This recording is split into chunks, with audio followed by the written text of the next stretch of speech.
नमस्कार, कार्यक्रम रणनीति में आपका स्वागत है। मैं हूं विनोद कुमार। दर्शकों, आप बताते चले कि सियासी बिसात बिछाई जा रही है। किसके लिए बिछाई जा रही है? उपराष्ट्रपति के चुनाव होने हैं। 9 सितंबर को उपराष्ट्रपति के चुनाव होने हैं। 21 अगस्त तक नॉमिनेशन फाइल करने की आखिरी तिथि है। 22 को नामांकनों की जांच होगी और 25 अगस्त तक जो उम्मीदवार है वो अपना नाम वापस ले सकते हैं। सवाल यह है कि आपके पास, यानी दोनों, एक एनडीए है और एक इंडिया ब्लॉक है, दोनों के पास अपनी ताकत दिखाने का वक्त आ चुका है। लेकिन बड़ी बात यह है कि एनडीए जो है जीत की प्रबल दावेदार है। आपको बताते चले, एनडीए के पास 423 सदस्य हैं और इंडिया ब्लॉक के पास 313 सांसदों का समर्थन है, जिससे आप अंदाजा लगा सकते हैं कि एक एज जो है एनडीए का, यानी एनडीए का उम्मीदवार का जीतना लगभग तय ही माना जा रहा है। लेकिन बड़ी बात यह है कि इंडिया ब्लॉक अपना साझा उम्मीदवार, संयुक्त उम्मीदवार उतारने के आतुर है। 18 तारीख को इसको लेकर के 18 अगस्त को, इसी महीने 18 अगस्त को उनकी मीटिंग होगी। मीटिंग में डिसाइड किया जाएगा कि कौन इंडिया ब्लॉक का उपराष्ट्रपति के पद के लिए दावेदार होगा। हालांकि भारतीय जनता पार्टी ने भी अभी अपने पत्ते नहीं खोले हैं, अपने उम्मीदवार को लेकर के पत्ते नहीं खोले हैं। वैसे ही कांग्रेस या इंडिया ब्लॉक ने भी अपने पत्ते नहीं खोले। आप बताते चले कि 21 जुलाई को पूर्व उपराष्ट्रपति जगदीप धनखड़ ने अपना इस्तीफा दे दिया था। 2027 में उनका कार्यकाल समाप्त होना था और चुनाव लड़ने वाला, जब उपराष्ट्रपति के चुनाव होते हैं उसमें लाजमी होता है कि लड़ने वाला 35 साल से आयु उसकी ज्यादा होनी चाहिए और वो भारत का नागरिक होना चाहिए। और उपराष्ट्रपति के चुनावों को लेकर के लोकसभा और राज्यसभा के सदस्य ही अपना वोट कास्ट कर सकते हैं। और जो मोटा मोटा मैजिक फिगर मैं आपको बताते चलूं कि लोकसभा में 542 सदस्य हैं, एक सीट खाली है। राज्यसभा में 293 हैं, एनडीए के पास, जिसमें से 293 है और इंडिया ब्लॉक के पास 234 है। इतना अंतर आप अंदाजा। राज्यसभा में 240 हैं, टोटल 245 होने चाहिए, लेकिन इस वक्त तक 240 हैं, जिसमें से 4 जो है जम्मू कश्मीर के और 1 पंजाब की सीट खाली है। इसमें यानी राज्यसभा में भी 130 के करीब एनडीए के सदस्य हैं और इंडिया ब्लॉक के 79 यानी 79। तो कुल मिलाकर अगर देखा जाए मैजिक फिगर, तो उसमें 423 एनडीए के पास हिस्से में आ रहे हैं और 313 सांसद जो है इंडिया ब्लॉक के हिस्से में आ रहे हैं। लेकिन जिस दिन से पूर्व उपराष्ट्रपति जगदीप धनखड़ ने इस्तीफा दिया है, तब से कांग्रेस के लोग ये डिमांड कर रहे हैं कि आखिरकार जानकारी दीजिए। सरकार से वो डिमांड कर रहे हैं कि आप हमें जानकारी दिए कि वो उपराष्ट्रपति के रेजिग्नेशन का कारण क्या था। हालांकि स्वास्थ्य का हवाला उन्होंने दिया था कि सेहत के चलते वो आगे कंटिन्यू नहीं कर सकते हैं। लेकिन कांग्रेस ये लगातार डिमांड कर रही है कि कहीं ना कहीं सरकार को स्पष्ट तौर पर बताना होगा कि आखिर धनखड़ के इस्तीफे का कारण क्या था। मल्लिकार्जुन खड़गे चीफ है कांग्रेस का, राष्ट्रीय अध्यक्ष हैं, उन्होंने भी ये कहा है कि एटलीस्ट सरकार को बताना चाहिए कि जगदीप धनखड़ ने इस्तीफा क्यों दिया। आइए देखते हैं मल्लिकार्जुन खड़गे क्या कह रहे हैं और किस तरीके से कह रहे हैं। आपको हमने ये भी बताया कि 18 अगस्त को इंडिया ब्लॉक की मीटिंग होने वाली है। इस मीटिंग में एक साझा उम्मीदवार तय किया जाएगा। 9 सितंबर को उपराष्ट्रपति के चुनाव होने हैं और उसी दिन उनकी गिनती और रिजल्ट भी आ जाएगा। पहले हम बताते हैं कि मल्लिकार्जुन खड़गे ने क्या कहा। सरकार जवाब देना चाहिए, वो क्यों रिजाइन करे, कारण क्या है, इसके पीछे क्या राज है।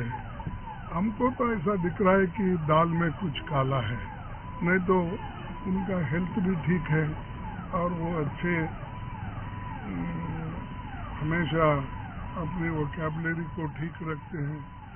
लेकिन हुआ क्या, वो हमेशा तो आरएसएस और बीजेपी को कितना डिफेंड करते थे, शायद ही वो खुद आरएसएस और बीजेपी के लोग नहीं करते थे। इतना उनका यानी निष्ठा, लॉयलिटी उनके साथ थी।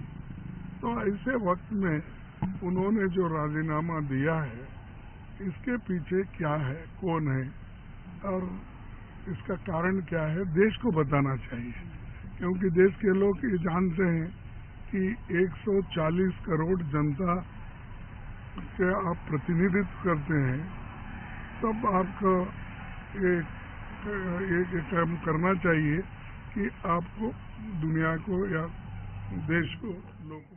चलिए, मल्लिकार्जुन खड़गे कह रहे हैं कि कम से कम सरकार को ये बताना चाहिए कि क्या कारण थे, किन कारणों। उन्होंने ये भी हेल्थ का भी इशू उठाया है कि हेल्थ उनकी बिल्कुल ठीक थी, और दूसरा बड़ा इशू उनकी भारतीय जनता पार्टी को ठीक ठाक तरीके से डिफेंड करते थे। राष्ट्रीय स्वयंसेवक संघ का भी उन्होंने हवाला दिया। क्या कारण थे, ये बात की बात है, लेकिन अब नया उपराष्ट्रपति कौन है, उनकी जगह कौन लेगा, ये अलग बात है। इनका कार्यकाल भी 5 साल का होगा। जो अब मध्यवर्ती चुनाव होते हैं तो उसके बाद जो भी उपराष्ट्रपति बन के आता है उसका कार्यकाल 5 साल आगे हो जाता है। चर्चा करेंगे। डॉक्टर अभिजीत जसरोटिया भाजपा के प्रवक्ता, वो हमारे साथ जुड़ चुके हैं। कमालुद्दीन रजा कांग्रेस के प्रवक्ता, वो भी हमारे साथ जुड़ चुके हैं। दिनेश सिंह गेट राजनीतिक विशेषज्ञ हैं और अहमद अयाज भी राजनीतिक विशेषज्ञ हैं। शुरुआत में कमालुद्दीन रजा से करूंगा क्योंकि उनको बोलने का मौका नहीं मिलता, या फिर बोलने का मौका किसी को देते नहीं। कमालुद्दीन जी नमस्कार, स्वागत है आपका। ये मैजिक फिगर कहती है एनडीए के हक में जा रहा है सारा कुछ। मैजिक फिगर के मुताबिक एनडीए के हक में जा रहा है 423 और आपका 313। फिर भी आप यूनिटी दिखाने का प्रयत्न कर रहे हैं। 18 को मीटिंग है इंडिया ब्लॉक की, और उसमें एक साझा उम्मीदवार देने का प्रयास किया जाएगा। हालांकि कंसेंसस बन पाता है ये नहीं, अलग अलग बात है। जी कमालुद्दीन जी। जी बहुत बहुत धन्यवाद, नमस्कार। जो है देखिए विनोद जी, कौन कहाँ जा रहा है इसको लेकर नहीं, चिंतित तो जो है अभी देश को लेकर जो है, देश की जनता जो है, अब देख लेना जो है, अब मैं 10 सेकंड जो है कुछ कारण आप देख ले कि ऐसा क्या मैजिक है जो है, जो अगरचे भारतीय जनता पार्टी के जो है मतलब जो उसकी नाकामी है भारतीय जनता पार्टी की, या फिर जो उसके विफलता को या फिर उसके क्राइम को उजागर करने का जो भी काम करते हैं उन्हें ये साइडलाइन कर देते हैं।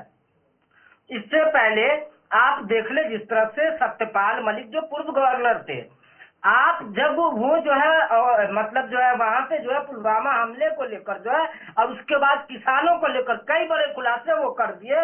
उसके बाद से उनका क्या हालात हुआ, शायद आखिरी वीडियो होगा जिसमें वो बोल रहे हैं कि मोदी जी आप मुझे क्यों बताना चाह रहे हैं, मैं इसमें हूँ, मैं तो खुद पेटिशनर हूँ, आप सोच के देखे जो है। तो यहाँ पे दिक्कत ये है, ये नहीं है कि अभी चुनाव जो है मतलब हो रहे हैं। चलिए चुनाव हो रहा है, चुनाव की प्रक्रिया ठीक है, बहुत समय हुआ ऐसा कि जो है अगर मतलब इस्तीफा दिए तो वो कारण रहा है कि जो ठीक हम चुनाव लड़ेंगे। लेकिन यहाँ पे आप देख ले जो है कि आप जो हाँ जैसे जो आप दिखा भी रहे जो स्क्रीन पे, मैं बिना नाम लिए मैं बता रहा हूँ, तो इन लोगों का कारण था जो है ना कि जो है मतलब उसके बाद से चुनाव हुए। लेकिन यहाँ पे क्या होता है कि आप जस्टिस वर्मा के जो है उसको लेकर अगर विपक्ष की जो है हम यहाँ जो है मतलब अगर वो भरते हैं जो है मतलब कि हाँ आप चर्चा कर सकते हैं इस पे जो है महाभियोग लाए जो है, तो एक बैग अचानक से जो इस्तीफा हो जाता है। सत्यपाल मलिक पुलवामा हमले को लेकर जो खुलासा करते हैं कि मोदी जी को मैंने फोन किया, कॉल किया, लेकिन कोई ये नहीं, और सत्यपाल मलिक का वहां से साइडलाइन कर दिया जाता है। आज हम लोगों के बीच सत्यपाल मलिक नहीं रहे। कमाल भाई ये जवाब देंगे जब मैं कमाल भाई अभिजीत जी जवाब देंगे। अभिजीत जी यहाँ पर तीखा और सीधा आरोप है कि अगर भारतीय जनता पार्टी कारगुजारी कोई उजागर करता है, उन्होंने सत्यपाल मलिक का भी हवाला दिया और फिर धनखड़ जी का भी हवाला दिया। अभिजीत जी आप मुझे सुन पा रहे हैं? I am audible? जी सुन पा रहे हैं। हाँ कमालुद्दीन, बहुत बहुत धन्यवाद आपका। कमालुद्दीन जी को सुना आपने कि मैं सुना दूं?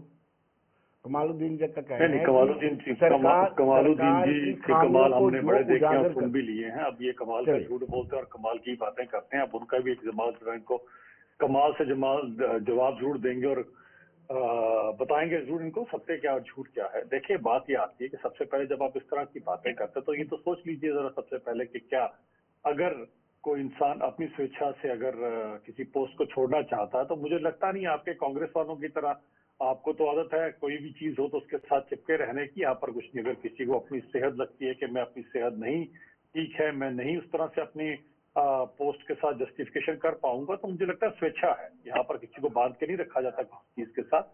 और जहां तक रही बात आपकी, उन्होंने तो आपकी भी काफी चेतना करने की और आपको भी काफी कुछ बताने की कोशिश की थी। मुझे बताएं, उसका जवाब आपने दिया था? उन्होंने आपसे, वो फखरुद्दीन अहमद जी जो हमारे देश के पूर्व राष्ट्रपति रहे हुए हैं, उन्होंने जब इमरजेंसी का वो डॉक्यूमेंट जो इंदिरा गांधी जी ने उनको दिया था, उन्होंने साइन किया था, तो उसके ऊपर भी आपसे सवाल पूछा था कि क्यों जबरन उनसे साइन करवाया था, उत्तर दिया था उनकी बात का। अगर आप उनको इसी तरह से ही अगर हर चीज को, तो सबसे पहले ये भी बता भाई देखिए जो है डॉक्टर सबसे बड़ा काम आपने कराया देश को, सबसे पहले आपने इमरजेंसी में जब झोंका था, पुलवामा हमले को लेकर मैंने सत्यपाल मलिक का लेकर जो है बताया जो है, जो सत्यपाल मलिक के बयान है, जब देश के संविधान का आप लोगों ने कत्ल किया, जब देश के अंदर बिना बताए आपने देश के अंदर इमरजेंसी लगा दी और सभी के सभी लोगों को, जो जर्नलिस्ट लोग थे सबको जेल में डाल दिया था, ये सब कुछ किया था, इसका सवाल का जवाब भी तो आपसे पूछा था, तो आपने उसका जवाब क्यों नहीं दिया? बता देते लोगों को कि हाँ, वो भारत देश का वो काला दिन था जिसके अंदर हमने ये डेमोक्रेसी की हत्या करते हुए हमने ये काम किया था देश के अंदर। और ये भी बताना चाहिए था आपको कि उस समय आपने क्या क्या किया था देश के अंदर, जबरन जवानों को उठाकर, जिस प्रदेश से आप आते हो उस प्रदेश में तो कई लोगों को उठाकर उनकी नसबंदी भी कर डाली थी। आपको याद है आपको क्या क्या काम आपने किए थे? जिस पार्टी का इतिहास इस तरह का रहा हो, जिस पार्टी ने इस तरह के काम किए हिंदुस्तान के अंदर, आज अगर कोई अपनी शिक्षा से किसी पोस्ट को छोड़ रहा है तो उसके ऊपर आपको क्यों नहीं लग रही है? आपको प्रॉब्लम क्यों हो रही है? मुझे बताएं, उनके किए हुए जो उन्होंने आपको रास्ते दिखाए उनके ऊपर जरा कार्रवाई करें और देश को जवाब दें कि वो 20 जून 1975 का दिन जिस दिन जुम्मा था, शुक्रवार था, उस दिन उनको पता होगा मेरे ख्याल से हमारी टीम जी को, तो जो कमाल उस समय आपकी पार्टी ने दिखाया था उसका जवाब दे दीजिए लोगों को, फिर पूछिएगा बाकी क्या बात है, क्या बात नहीं। बाकी इकट्ठे होकर अगर आप सबको लगता है कि आप कोई अपने मंसूबों में कामयाब हो जाओगे तो भूल जाए, इस बातें में ना रहे। उसके बाद ये मुल्क का क्या अनुपात किए हुए हैं, इनको याद आ जाएगा जो है जवाहरलाल नेहरू जी, इनको याद आ जाएगा इंदिरा गांधी जी, इनको याद आ जाएगा जो है मतलब धनखड़ जी ने पूछा आपसे अभी थोड़े दिन पहले ही, कुछ महीने पहले आपसे धनखड़ जी ने सवाल पूछे, मैं क्या कमाल जी आप दोनों को रोकूंगा और सीधे दिल्ली लिए चलूंगा। दिल्ली में अनुराग ठाकुर पुनर्निरीक्षण को लेकर के पत्रकार वार्ता दिए गए हैं, उस पत्रकार वार्ता को आप सीधे वहां लिए चलते हैं, फिर आपको बताते हैं, फिर आपसे दोबारा जुड़ते हैं। फायर ब्रांड नेता हैं, लगातार हिमाचल से जीत के आ रहे हैं, फॉर्मर कैबिनेट मिनिस्टर भी, फॉरेन यूनियन मिनिस्टर भी हैं। उन्होंने किस तरीके से तर्कसंगत तरीके से बताया कि आखिरकार SIR कितना लाजमी है, मतदाता सूची का शुद्धिकरण यानी उसको रेक्टिफाई करना कितना जरूरी है। घुसपैठियों को उन्होंने कहा कि कांग्रेस का ये वोट बैंक है और डिटेल में बताया कि कहां कहां किस किस जगह पर कितने वोट गलत बने हुए थे। एक ही व्यक्ति के 3-3 पोलिंग स्टेशन पे बूथ बने हुए थे। अब हम सीधे दिनेश सिंह जी के पास चले जाते हैं और उनसे पूछते हैं, दिनेश सिंह जी, एक कोशिश की गई थी, ये प्रयत्न किया गया था कि SIR का विरोध एकजुटता से किया जाएगा और इसका विरोध इन्होंने किया भी इंडिया ब्लॉक ने। क्या जो साझा कैंडिडेट चुना जाना है उससे भी इनकी यूनिटी बढ़ेगी कि क्या आपको लगता है कि साझा कैंडिडेट चुन भी पाएंगे कि नहीं? जी दिनेश जी। जी आप सभी को प्रणाम विनोद जी। देखिए जी प्रणाम विनोद जी। देखिए सबसे पहले अगर मैं इस चीज को अगर इस तरीके से बताऊं कि सर है कि अगर उस चीज से अगर संदेश जो अगर दिया जाए जैसे किसी चीज से किसी प्रोटेस्ट से, तो लोकतंत्र में देखिए प्रतिपक्ष को या पक्ष को सभी पार्टीज को अपने तरीके से अपनी आवाज उठाने का, अपनी बात रखने का सभी को हक होता है। तो उसी तरीके से जैसे कि इंडिया गठबंधन ने जैसे अपनी तरीके से महागठबंधन जो अपनी आवाज उठाई, लेकिन वो सिर्फ आवाज उठाने तक और शोर मचाने तक मामला सीमित था जहां तक मुझे लगा। क्योंकि अगर ये नहीं रहता, अगर मकसद इनका कोई सोल्यूशन अगर करना या सोल्यूशन चाहते, तो देखिए पूरे तरीके से दिल्ली पुलिस जो है उसकी मैं तारीफ करूंगा कि उन्होंने पूरे तरीके से बहुत मतलब है कि सभ्य तरीके से और बहुत सिविलाइज तरीके से सारे प्रोटेस्ट को मतलब अपने ठीक तरीके से हैंडल किया। क्योंकि अगर बाई चांस की मान के चले किसी के कुर्ते पर या किसी के मतलब कहीं पर कुछ अगर छोटी खनोच भी आती तो शायद ये होता है कि मोदी सरकार ने पूरे तरीके से इनके साथ में और लठ बजाई वाला काम कर दिया, जबकि ऐसा कुछ नहीं था। तरीके से चीजें थी कि पहले से तय समय था कि 12:30 बजे आप लोग आइए और हमारे हॉल में इलेक्शन कमीशन ये बताया कि हमारे हॉल में हम लोग 30 सांसद से ज्यादा अकोमोडेट नहीं कर पाएंगे। लेकिन ये जो थे पूरे तरीके से लेके अब मतलब चले गए। अब देखिए इस डिबेट में भी विनोद जी देखिए कि हर पार्टी से एक नुमाइंदा, एक प्रतिनिधि आया है। अगर ये बोले कि सबके सब बोले भी हम लोग 25-25, 30-30 जाएंगे विनोद जी की सभा में, तो किस तरीके से मतलब किसकी आवाज सारा शोर जो है सब चीजें दब जाएंगे ऐसे। तो उसी तरीके से उन्होंने जैसे इलेक्शन कमिश्नर बार बार दिल्ली पुलिस जो थी वो भी, और जो तमाम जैसे वहां पर जो अधिकारी थे उन्होंने गुजारिश की, निवेदन किया कि आप लोग देखिए, अगर आप चल के जाना चाहे चल के चले जाइए, आप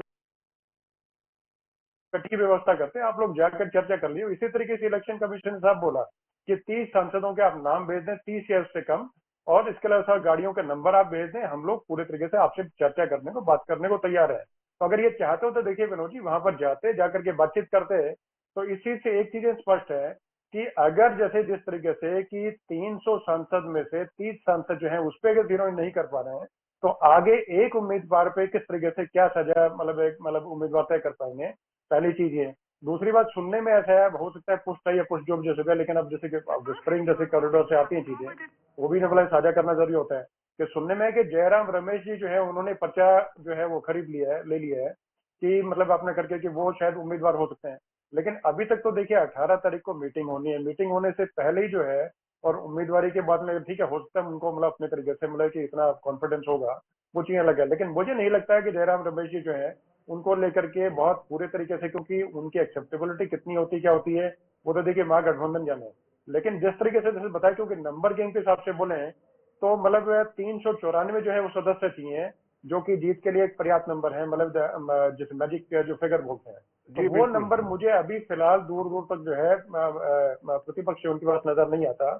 जबकि एनडीए गठबंधन जो है वो कंफर्टेबल मार्जिन के साथ में आराम से वहां पर 422 के आसपास वोट है उनके, 423 दोनों सदन को मिलाकर। जी जी, अहमद अयाज से जानना चाहूंगा, वो चीज है तो जी जी अहमद साहब, आपको क्या लगता है कि क्या ये यूनिटी बन पाएगी?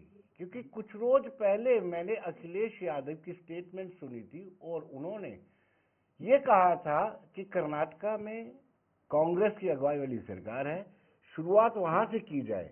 यानी कि वो आरोप लगा रहे हैं ना कि चुनाव आयोग का सहयोग देने वाले लोग जो है, या जो वोट चोरी की बात करते हैं, उसमें चुनाव आयोग का सहयोग है, और उस सरकार यानी कर्नाटका से शुरुआत की जानी चाहिए, उनको पनिश किया जाना चाहिए। एक तर्क उन्होंने दिया था।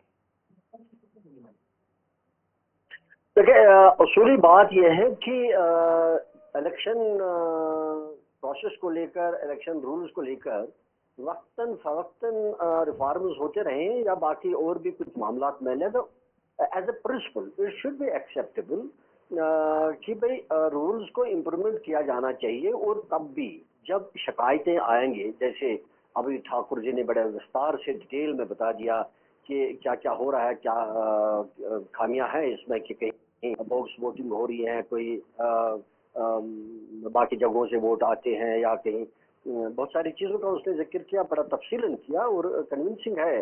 तो हम ये नहीं कह सकते कि डाटा जो वो दे रहे हैं कि वो बिल्कुल गलत चीज़ है, तो ऐसा कहना बिल्कुल नामुमकिन होगा unless there is a proper counter based on some data. तो वो जैसे उन्होंने बता दिया तो उस हद तक तो ठीक है। और तब रिफॉर्म्स को, इलेक्शन सिस्टम को, इलेक्शन वोटिंग को और बेहतर बनाने की ज़्यादा गुंजाइश है और ज़्यादा बेहतर बनाने की ज़रूरत है। तो इसमें मुझे लगता है कि इसमें कोई आपत्ति किसी को होनी नहीं चाहिए। हाँ, अलबत्ता अगर किसी को कोई इशू है तो that could be raised properly. तो मेरा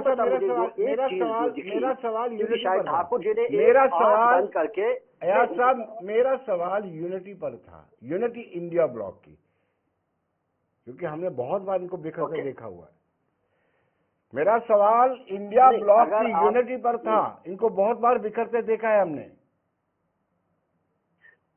यूनिटी पर हमने बहुत बार बात भी की है। उसका यही एक वजह है कि ऐसा नहीं कि अगर वो कंसोलिडेट कर लेते अपने आप को कि एक मौसर और कंस्ट्रक्टिव अपोजिशन के लिए इकट्ठा हो जाते, तो शायद वो उसको अप्रिशिएट भी किया जाता था और किया जा सकता था और उसे कोई बात भी बनती।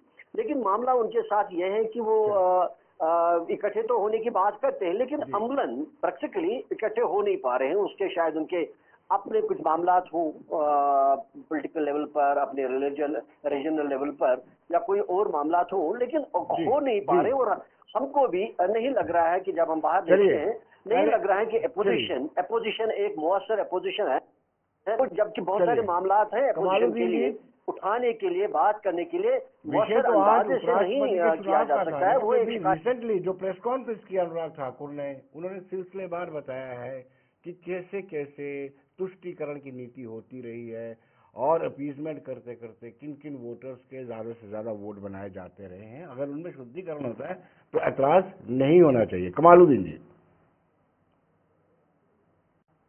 बिल्कुल विनोद जी, आपने जो है बताया कि फायर ब्रांड जो है जो वही अनुराग ठाकुर है जो आग लगाते रहते हैं, जो अपने शब्दों से जो है जो देश में जो है एक मतलब मोहब्बत का जो पैगाम खिलता है उसमें नफरत में जो है बदलने, उसको जो है नफरत में बदलने का काम करने वाला वही व्यक्ति अनुराग ठाकुर है।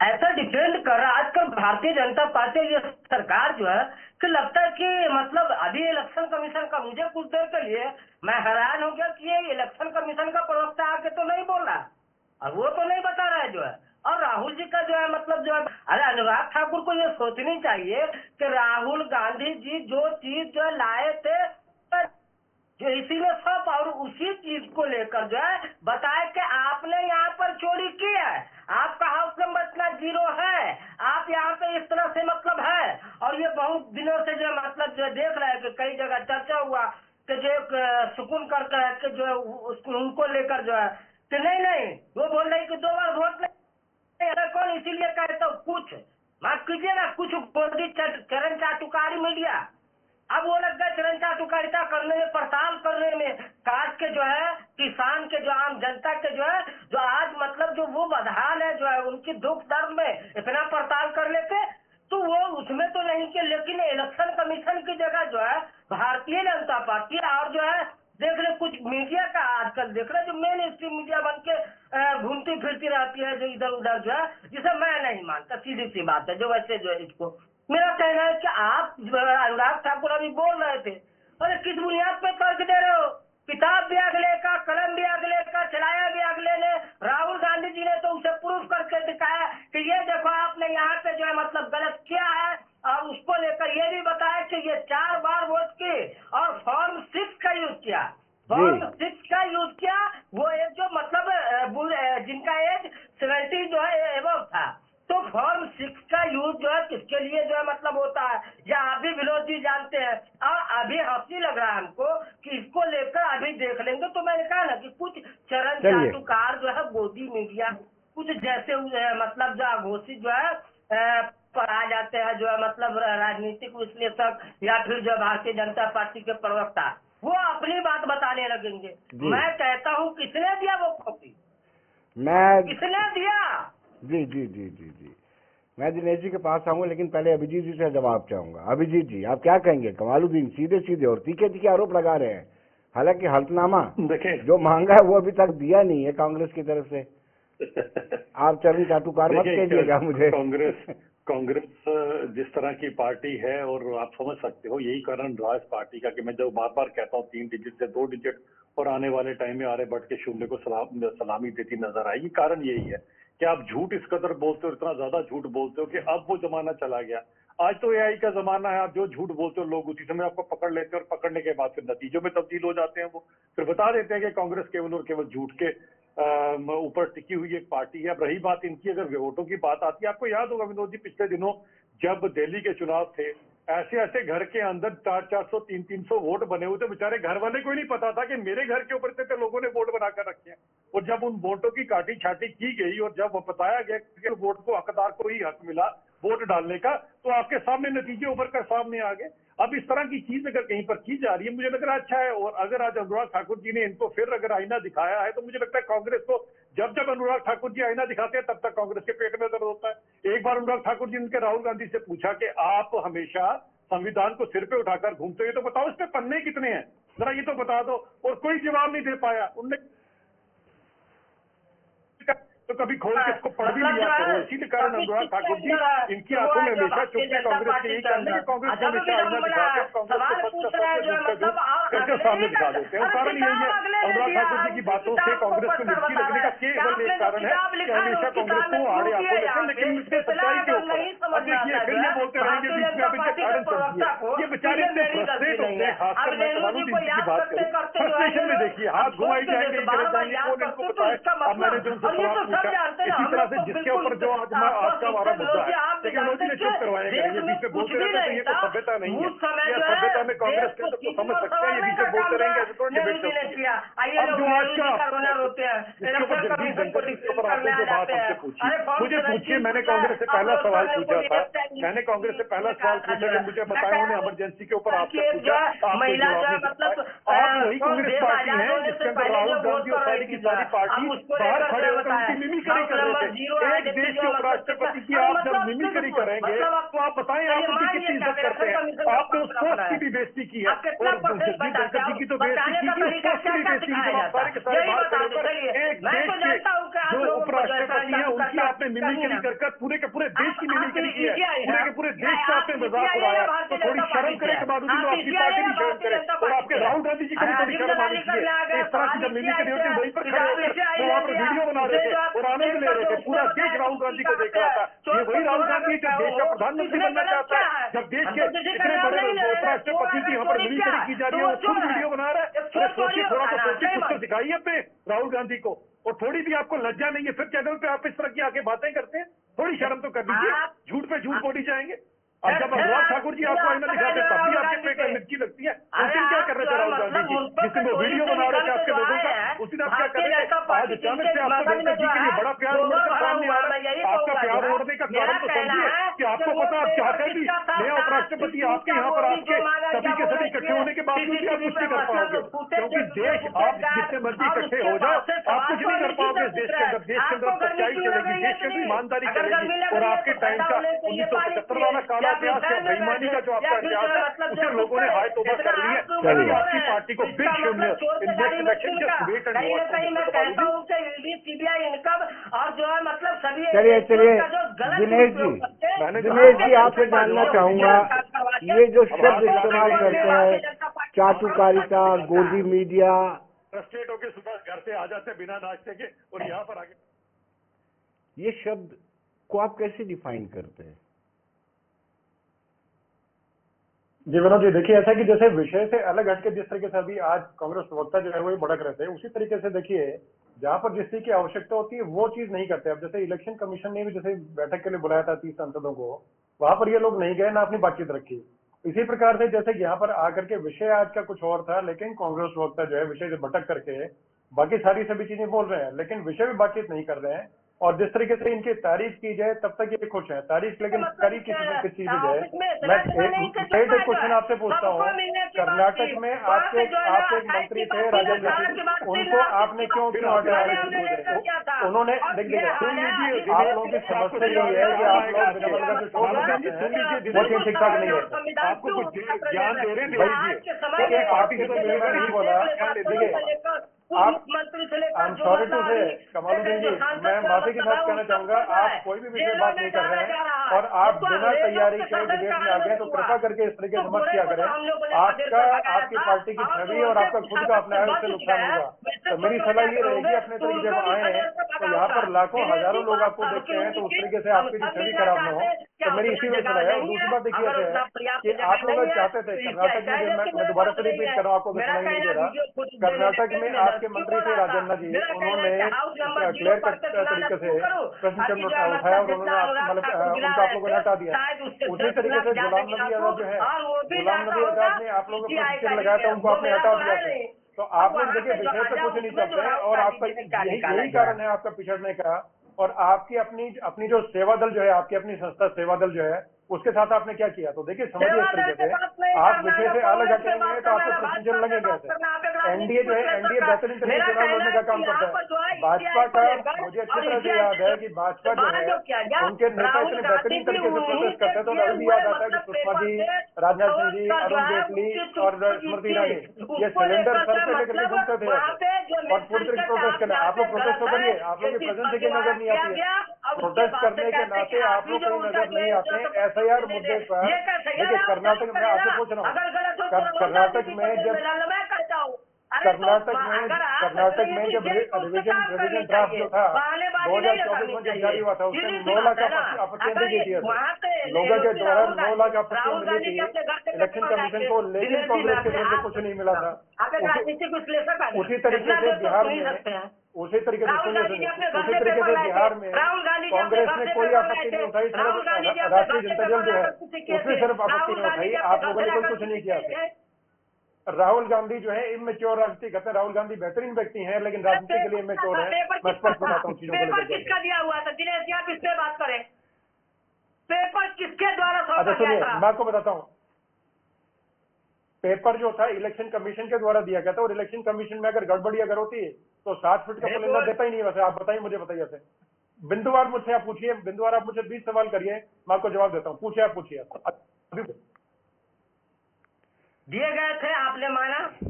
राहुल गांधी जी ने उसी अरे माना नहीं, मैंने बोला कि उसी को लेकर के ये रिविजन जो है, सुनिए मेरी बात को, मेरा पूरा जवाब सुनिए। 7 फुट का 200 से 300 किलो डॉक्यूमेंट और 7 फुट का पुलिंदा वो इसलिए दिया गया था। आप बोलिए। खुद बना लिए। चलिए, अयाज साहब बड़े इत्मीनान से सुनते हैं। इसमें रेक्टिफाई करने के लिए अगर आप ये सोचकर बैठे कि वो चुप करेंगे तो आप बोलेंगे तो भूल जाए। उनकी जब एक ट्रेन शुरू होती है तो जाके वो खड़ी नहीं होती, डिबेट के बाद ही खड़ी होती। तो आप बोले मान रहे, फिर बोले उम्मीद ना रखें कि वो आपकी बात सुनेंगे। अयाज साहब, सवाल यह कि आप बड़े इत्मीनान से सुनते हैं। कांग्रेस लगातार हर एक पर आरोप लगाती है, पत्रकारों पर, मीडिया को गोदी मीडिया बोलेंगी, फिर सीबीआई हो, इनकम टैक्स हो, ईडी हो, हर एक एजेंसी पर। क्या इसका नुकसान नहीं होता है? वही है ना, ये जो इल्जाम पर इल्जाम एक दूसरे के खिलाफ, कोई इससे कोई ज्यादा फायदा होने वाला नहीं है अगर हम देश की बात करें, क्योंकि हर एक पॉलिटिकल पार्टी को देश की हित में बात करनी चाहिए और देश को प्रायोरिटी मान के चलना चाहिए, न कि अपनी पॉलिटिकल पार्टीज को। जब इल्जाम वाली बात आती है तो और जिस तरीके से इल्जाम आते हैं, तो ये एक सिर्फ पॉलिटिकल पार्टीज अपनी पार्टीज की बात है, न कि इससे कोई फायदा होने वाला नहीं है। जैसे हमने अभी भी हमने देखा, अनुराग ठाकुर जी बड़े इत्मीनान से, बड़े डिटेल में उन्होंने इसके बारे में बोगस वोटिंग, गलत वोट करना, बड़ी तफसील दे दी। लेकिन मुझे लगा कि ठीक है, वो एक मंत्री भी है शायद, और सबसे बड़ी चीज बीजेपी के बड़े लीडर हैं और देश के बड़े लीडर हैं। तो मुझे लगता है कि हाँ, उनको हर एक को मानना चाहिए कि देश एक हमें गुलदस्ता मुख्तलिफ फूलों का है, जिसमें मुख्तलिफ लोग रहते हैं, मुख्तलिफ कम्युनिटीज रहते हैं। ये मैं बड़ा इत्मीनान से ये बात करता हूँ। तो जब वो बात कर रहे थे तो मुझे भी लगा शायद कि वो किसी को चिंतित तो नहीं कर रहे हैं, कि एक आंख बंद करके बात तो नहीं कर रहे हैं, कोई सिर्फ एक आंख बंद करके ही बोलते हैं या देखते हैं। तो मुझे लगता है उनको दोनों आंखें खोल के बात करना चाहिए। अब जब बोगस वोटिंग की बात है, गलत वोटिंग की बात है, तो ये जरूरी नहीं है कि एक ही तबके के लोग गलत करते होंगे, उसमें और भी हो सकते हैं। बिल्कुल, यहाँ एक ही कम्युनिटी तो है नहीं। तो जब वो एक कम्युनिटी को चिंतित करेंगे, अगर मान भी लिया जाए कि ऐसा हो, लेकिन भाजपा मंत्री, भाजपा एक बड़ा लीडर, बहुत एहतियात से बात करने की बात है। वही एक चीज है जो जाती तो मुझे भी लगता है कि बीजेपी में सबसे बड़ी खामी यही है कि वो चिंतित करते हैं, बजाय कि वो उसको एक देश के हिस्सा मान के, सबको मान के चलते। वो चिंतित जब करते हैं तो इंसान को बड़ा झटका लगता है और दुख हो जाता है। नहीं तो शायद मैं भी समझता हूँ कि बीजेपी भी कोई ऐसी दूसरी तीसरी बात पार्टी नहीं है, वो भी एक पार्टी है, पॉलिटिकल पार्टी है, देश को चला रही है और हक है उनका। लेकिन जब वो चिंतित करते, जब अभी भी हमने देखा अनुराग ठाकुर की बातों से, तो दुख सा होता है। लेट मी टेल यू, दुख सा होता है। किसी भी ऐसे व्यक्ति को दुख हो जाएगा जो बिल्कुल सिंसियर होगा, जिसको सियासत से कुछ नहीं होगा, अपना काम करता होगा। मुझे लगता है कि वहाँ थोड़ा सा जिम्मेदाराना रवैया नहीं है भारतीय जनता पार्टी का, ये आरोप है आज साहब का। इसको समझिए, ऐसा नहीं है कि किसी आप धर्म विशेष या जाति विशेष की बात करेंगे।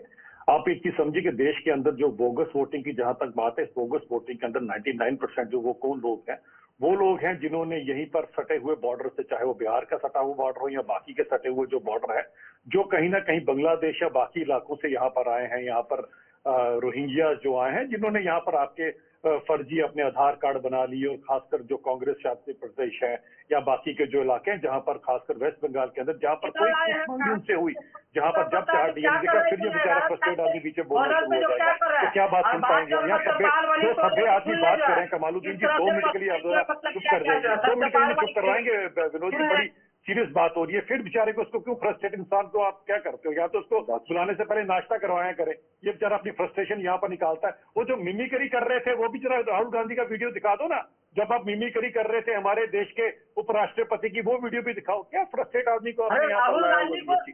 अब बात करने दीजिए मुझे प्लीज, वरना इस तरह से बात नहीं चलेगी। मैं जवाब दे रहा हूँ उनका, आपका जवाब तो दे नहीं जा रहा, मैं उनके सवाल का जवाब दे रहा हूँ। कौन था बीच में बेगानी शादी में कमरुद्दीन दीवाना, आप कौन हो? आपसे बात कर रहा हूँ मैं उनको उनके सवाल का जवाब दे रहा हूँ। बेगानी शादी में आके यहाँ पर बीच में यहाँ पर आके उनका जवाब देने दीजिए प्लीज। सभ्य ना मुझे ना मजबूत करें कि मैं आपकी लेवल में आके आपको 2 बातें सुनाऊं। I don't want to come to your level. I don't want to come to your level. ये किसी को पता नहीं है, ये बहुत सोचने योग्य बातें हैं। ऐसा क्या जो इत्तेफाक हो जाता है। बड़ा सीधे जवाब दे रहा हूँ। मुझे लगता है कि एक बड़े सीनियर हमारे बीच में विशेषज्ञ जिन्होंने मेरे से सवाल पूछा, मुझे जवाब देने दीजिए, इन्हें चुप करवाएं पहले बीच में। इस तरह से बात नहीं करेंगे। यहाँ पर आ जाता है, अयाज अहमद का जवाब दे रहे हैं, आपका जवाब नहीं दे रहे हैं। अभिजीत जी अयाज अहमद का जवाब दे रहे हैं, आपका नहीं। आप सुनिए, आपको मौका देते हैं। जी अभिजीत जी। नहीं, मैं इनको कह रहा हूँ फिर शुरू हो जाएंगे। जी ऐसे डिबेट थोड़ी ना चलती है, ये कहाँ से फ्रस्ट्रेट आदमी को आप ले आते हैं। सभ्यता इनके अंदर ना जहनियत है कि अगर दो सभ्य आदमी आपस में बात कर रहे हैं तो क्यों बीच में बुलाके मारते आ रहे हो यार। वो बहुत सीरियस इशू है जो मैंने बात करी। शायद डॉक्टर अभिजीत ने समझ लिया, please let him explain, let him clarify. ये बहुत ही इंपॉर्टेंट मुद्दा है। आई डोंट नो आपने समझ लिया नहीं लिया, लेकिन आपको समझ मिलेगा। बड़ी इंपॉर्टेंट बात करी है, जिसका जवाब दे रहे हैं। आप अपनी पार्टी का बाकायदा अच्छे तरीके से डिफेंड कर रहे हैं। आप अपनी पार्टी को पूरे अच्छे तरीके से डिफेंड कर रहे हैं। आप गुड बुक्स में आगे हैं राहुल गांधी की। अब अभिजीत को जवाब देने दीजिए। शायद आपकी बात का असर हो गुड बुक्स में आगे राहुल जी के। अभिजीत जी।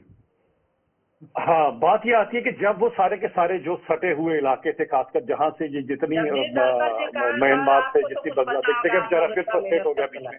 क्या करूंगे विनोद जी, मैं इनका बताऊं ना, कोई दवाई इन पे असर नहीं करती है। इनको कोई अच्छी सी दवाई यहाँ से भेजे जिसका असर हो इनके ऊपर, फिर गुलाटी मारेंगे। अब मैं बात करूंगा यार, अहमद यार साहब ने बड़े सीनियर हैं, मैं इनकी बड़ी इज्जत करता हूँ यार। जो हमने देखो जनाब, जो मैंने सवाल किया ना, वो बड़ा अहम सवाल है। वो डॉक्टर अभिजीत साहब शायद क्लेरिफाई कर रहे हैं। हो सकता है मेरी गलतफहमी हो, मुझे कम से कम एक आदमी तो गलतफहमी दूर हो जाए। हो सकता है he is perhaps clarifying and maybe I don't know that। उसको जवाब तो दीजिए। अभिजीत जी देखें, मैं 2-3 चीजें हैं। जब पिछले दिनों 2-3 चीजें हुई। पिछले दिनों जब बात की गई, जब आपको याद होगा एक घुसपैठियों की बात की गई, उसके अंदर भी आपने पर्टिकुलरली एक जाति विशेष या एक धर्म विशेष के साथ जोड़ के उन बयानों को बोल दिया। अब घुसपैठियों का मतलब कौन है? जो हमारे देश के अंदर बिना किसी प्रूफ के यहाँ पर जबरदस्ती और जाली दस्तावेज बनाकर आ गए। अब ये वो ऐसे लोग हैं जो मेरे देश के यहाँ के मुसलमानों को भी बदनाम करते हैं। इसीलिए इनके ऊपर तो अंकुश लगाना बहुत जरूरी था। वो जो बयान दिए गए बड़े जस्टिफाइड बयान थे, लेकिन उसको भी मोड़ तोड़ के लोगों ने एक पर्टिकुलर धर्म विशेष के साथ जोड़ के बना दिया। आज भी जिस बोगस वोटिंग की बात की जा रही है, मैं चैलेंज के साथ कहता हूँ कि 90 से 95% वोटिंग वो है वही लोग जो बॉर्डर क्रॉस करके यहाँ पर इलीगल आए हुए हैं, जिन्होंने अपने डॉक्यूमेंट बना रखे हैं, और वो लोग चंद ऐसे पार्टी के हाथ में चढ़ जाते हैं, कारण जो है नतीजे इधर के उधर हो जाते हैं। मैंने एग्जाम्पल के साथ प्रूव किया था कि जब दिल्ली के चुनाव थे तो एक ऐसे घर के ओनर को ही नहीं पता था, उसके घर के ऊपर 20-30 लोगों ने, उन्हीं बांग्लादेशियों ने, उन्हीं जो रोहिंग्यों ने अपने वोट बनाकर रखे, तो वो वोट दे रहे थे कई साल से धर्म से। ये आम आदमी पार्टी जब जीत रही थी, इसी कारण जीत रही थी। मैं ये चाहता हूँ कि जब भी कोई इस तरह की बात हो, क्लेरिफिकेशन होनी चाहिए। आज तो AI का जमाना है, आपके पास आपके पैन कार्ड है, आपके पास आपके आधार कार्ड है, किस चीज से जहाँ पर भी डुप्लीकेट 2 मिनट में पकड़ा जाएगा, तो सरकार को कार्रवाई तो करने दें। और जो भी इस तरह के राज्य हैं जहाँ पर ये सरकारें हैं, खासकर कांग्रेस और कमालुद्दीन जी की पार्टी की और बाकी वाली काम किया जाता है। अब ये सोचिए दोष के साथ बहुत जरूरी है। लोगों का यहाँ हाथ मुसीबत है, वो मेरे देश के लोगों को बदनाम करने के लिए दिनेश जी हमारे देश के रिसोर्सेज को प्रक्रिया लाजमी है कि नहीं, आप मुझे बताइए। ये प्रॉब्लम है सबसे बड़ी। जी दिनेश जी, बिल्कुल लाजमी है। देखिए अभी सुनिए प्लीज जी, कांग्रेस प्रवक्ता से मैं निवेदन करूंगा कि कृपा करके बात को सुने, अपनी बात को रखें भी। हम लोग आपकी बात सुनना चाहते हैं, हो सकता है हमें किसी चीज के बारे आपकी पार्टी की कुछ जानकारी कम हो, लेकिन बीच में बोलने दें प्लीज। SIR की प्रक्रिया जो है बहुत जरूरी है। देखिए अभी जो ड्राफ्ट रोल तैयार हुआ है, तो वो इसीलिए तैयार हुआ है कि रेक्टिफाई करके जो मिस्टेक्स हैं, जो गड़बड़ियां हैं। स्विगी से भेजता हूँ। हाँ आराम से 2 मिनट आपने ब्रेकफास्ट नहीं किया, मैं जोमेटो से भेजता हूँ, अपना एड्रेस भेजें मुझे। अच्छा सुनिए देखिए SIR जो है बहुत ज्यादा जरूरी है। अरे सुनिए कमालुद्दीन जी प्लीज सुनिए। अरे सुनिए शांति से बात सुनिए। देखिए मैं आपकी बात ज्यादा आप मुझे शायद जोमेटो का एड्रेस भेजें। कांग्रेस के साथ यही दिक्कत है कि सदन के बाद दोनों तरफ ये चीजें अनर्गल करती है, उससे कहीं मामला नहीं पहुंच पाता। SIR की प्रक्रिया बहुत ज्यादा जरूरी है, क्योंकि देखिए उससे इसी तरह की जो गड़बड़ियां जो है वो सामने आती हैं। इलेक्शन कमीशन ने सामने जो रोल भेजा, जैसे मैंने जवाब देने की कोशिश की थी इनकी कमालुद्दीन जी की, कांग्रेस प्रवक्ता जो है उनकी बात का, लेकिन वो बीच में ही कुछ बोलते रहे, तो मैं दोबारा फिर पूरा करता हूँ उसी को। ये ड्राफ्ट रोल मात्र है, इसमें कुछ अगर कोई त्रुटि या कमी कुछ रह गई है तो उसको रेक्टिफाई करने के लिए अगस्त महीने भर का पूरा समय है, और उसके बाद में भी जो चीजें हैं उसको एक्सटेंड कर दीजिए। तो इसी को लेकर के सुनिए तो सही आ गया।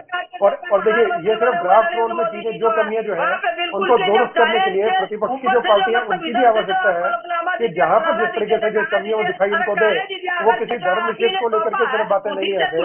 लेकिन ये मेरे ख्याल से कांग्रेस पार्टी जो है वो धर्म विशेष को लेकर के चलती है कि जानबूझ के बेचारे धर्म विशेष के लोगों के नाम जोड़ देती है, जिससे कि अगर उनके बारे में अगर बोला जाएगा तो भाजपा बदनाम होगी, और अगर नहीं बोलेगी तो वोट का भी लाभ होगा। आज अनुराग ठाकुर ने क्लियर तरीके से बताया कि किस तरीके से वायनाड में, कैसे अमेठी में और अनर्गल तरीके से वोटों को जोड़ा गया, उसका स्पष्ट तरीके से जवाब दिया। अगर सबूतों के साथ में आपने अगर देना होता तो 30 सांसदों को लेकर के और दो दिन पहले मीटिंग में जाते, लेकिन वहां पर आप लोग नहीं गए थे। देखिए बीच में आप लोग जो बोलते हैं ना, सुनिए एक करके जवाब। अगर आप सीरियस कमालुद्दीन जी, अगर आप सीरियस हैं तो एक सवाल का मुझसे जवाब लीजिए। अगर आप सीरियस हैं तो एक सवाल पूछिए, मैं आपको उसका जवाब देता हूँ। अगर आप सीरियस हैं, देखिए नहीं ऐसे डिबेट नहीं हो पाएगी, ऐसे डिबेट नहीं हो पाएगी। आप अगर सीरियस है कमालुद्दीन जी तो एक सवाल का मुझसे जवाब लीजिए। मैं पूरे तरीके से आपके सामने हाजिर हूँ। पूरे तरीके एक जवाब मतलब है कि मैं थोड़ा समय जो है भाजपा प्रवक्ता और जैसे अय्याज साहब जो है उनसे बोलूंगा 1 मिनट का समय मुझे दे दें, मैं उनसे गुजारिश कर लूंगा। आप एक सवाल करिए, मैं उसका एक का जवाब दूंगा। मुझसे 100 सवाल करिए और विनोद जी से मैं इजाजत ले लूंगा। बताइए आप जी, करिए कमालुद्दीन जी। और अभी अगर आपको सवाल आपने सवाल नहीं अगर पूछते हैं इसका मतलब आप नॉन सीरियस है।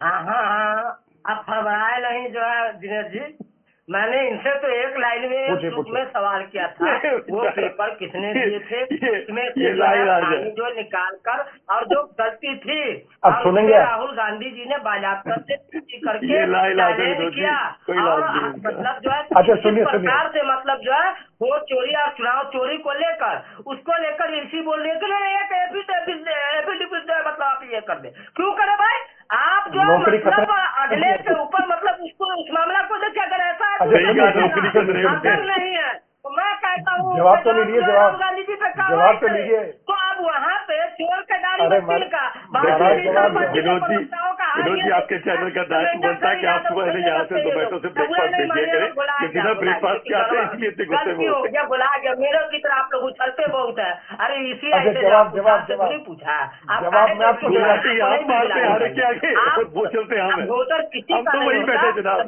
सुरेश जी बोल रहे तब आप बोल रहे तब आप गुलाटी मार रहे गुलाटी मारते हुए खुद मुँह डाल रहे